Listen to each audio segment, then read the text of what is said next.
Hi, this is Counselor Wardine Alexander. I want to welcome you to this month's installment of D7 on the Move. As you know, each month we bring you timely topics related to what's going on in D7. Today we'll be focusing on our response to COVID-19. And we have with us Dr. David Hicks with the Jefferson County Health Department. And he'll be talking to us about what we're doing in our county to help to eliminate the pandemic and what we can do as residents to fight the pandemic. Hello, Dr. Hicks. Thanks for joining us today. I'm happy to be here. How are you doing? Well, thank you. Thank you. Again, we're here to talk a little bit about the COVID-19, our response to COVID-19. And I just want to start by asking you to discuss the Omicron variant and what it's causing to our residents as they try to go through this particular part of the COVID infection. So Omicron is a very, very highly contagious form of COVID. People remember Delta, but now Omicron has now completely taken over. The issue with this being such a problem is because it's so contagious that probably almost everybody in the sound of my voice has either gotten it or has been exposed to it or knows someone who has. And so that's really putting a strain on our systems. And we know a lot of our friends and family, unfortunately, are having to go to the urgent care center, seeing doctors, going to the hospital. So it's an alarming concern right now. Well, you talk about hospitalizations and the fact that this variant is again infecting so many of us and so many of our residents. Tell me a little bit about the numbers and what are we seeing in hospitalizations and in infection rates with our residents?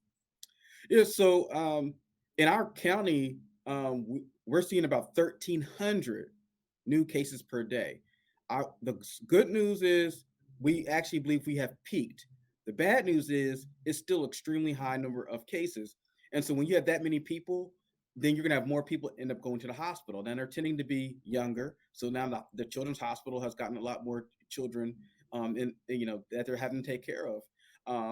And in the hospitals themselves, they've been under increased strain and pressure because they have workers that are out. They have more people coming in that are sick. So it's still a tremendous burden on everybody. Well, what do we think or what are we expecting for this surge to peak or what can we do as residents to help to sort of flatten that curve? Yeah, so I think we're probably at the worst of the worst, but the issue is that it's going to take a while for us to kind of climb down and get out of this. So all the things that we've talked about in the past still apply. Wear a mask while you're indoors at all times, unless you're eating or drinking. You need to wash your hands, and then you need to watch your distance. Those are those three W's that we have talked about in the past, but are really, really important. That's all. That's the things that you need to do. And then I'll just add one more thing: that in order to know if you're at risk, you have to get tested, and we'll talk about, I'm sure, testing sites.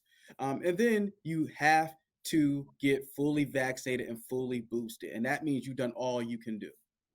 Well, we talked about the three W's, and I appreciate you reminding us of those again. Now, I'm vaccinated and I'm boosted.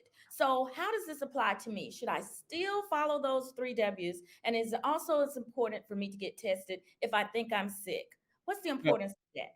really good point. So now let's take it another angle. So if you're unvaccinated, and that means unvaccinated and not boosted, you have a 5 times higher likelihood of picking up COVID in the first place. Someone who is vaccinated and boosted still has to be careful because you can actually get COVID, even though you're not likely to be hospitalized due to it, but you could pass it on to someone else as well. So if you're unvaccinated or vaccinated, you still could potentially be a link in the chain that can cause someone to be sick.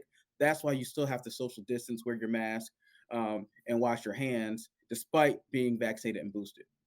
Great information. Thank you so much for reminding us of that. Now, when it comes to testing or vaccinations, tell me what's going on here in Jefferson County and where can our residents in D7 get that help? Yeah. So not a lot of new testing sites have launched because there's been a high community demand. The first site was down in Hoover at the Hoover Met. Then we announced a site in Center Point. And then just, Friday in Midfield, Alabama, which is right close to D7, right on Bessemer Super Highway, Woodward Avenue. I think everyone knows where that is. There's a site right there, very convenient. And then there's one in Gardendale as well. So if you're in D7, there's no reason why you can't just head over to Bessemer Super Highway. It's Monday through Friday, and it's 9 a.m. to 4 p.m. And I was out there even this morning. And there's cars pulling up taking advantage of this resource. Well, I'm very excited to hear about each of those locations. And I will also reiterate to our D7 residents, I actually passed the testing site on Friday and I was so excited to see it going up and seeing people take advantage of that. And as Dr. Hicks says, right on the Westminster Highway, if you need a mile marker, it's near the Family Dollar and the Church's Chicken right there off of in Midfield. So it's very convenient for us. Let me just ask one final thing, Dr. Hicks. How about the at-home testing kits? I did sign up for those that are on the federal site, but what's the efficacy and what's the use of those? Yeah, so yes, everybody should go to COVID-test .gov to get 4 kits per household. The at-home tests are pretty good. They're not as good as the PCR test, but they're really, really close. So I don't think that you're getting a less quality one per se. You just need to get access to a test, and they're very convenient. You said we've got reports of people already receiving those through the regular mail to their home. And so now you have more resources. You can get them ordered to your house. You can go to a large testing site. And then you don't forget the local pharmacies, even though some of them are running out of tests, there's still another resource for you. Well, I'm very excited about the possibility of getting those at home kits. I know sometimes if you've been in the presence of someone or if you are wondering, should I start any plans to try to keep myself at home if I think I've been in contact or I think I could be infected. I know that at home kit will kind of help me a little bit, but of course, it's not the definitive test for knowing if you're infected with COVID-19, but I think it's a very good help for us. So I encourage residents also to go to that website and order those kits.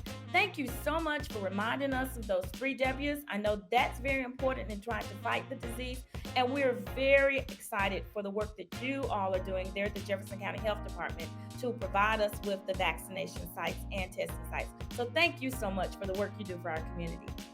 You're welcome. And we want to thank everyone for joining us for this version of D7 on the Move. Remember, every month we'll bring you topics that are related to being in the District 7. So thanks again for joining in.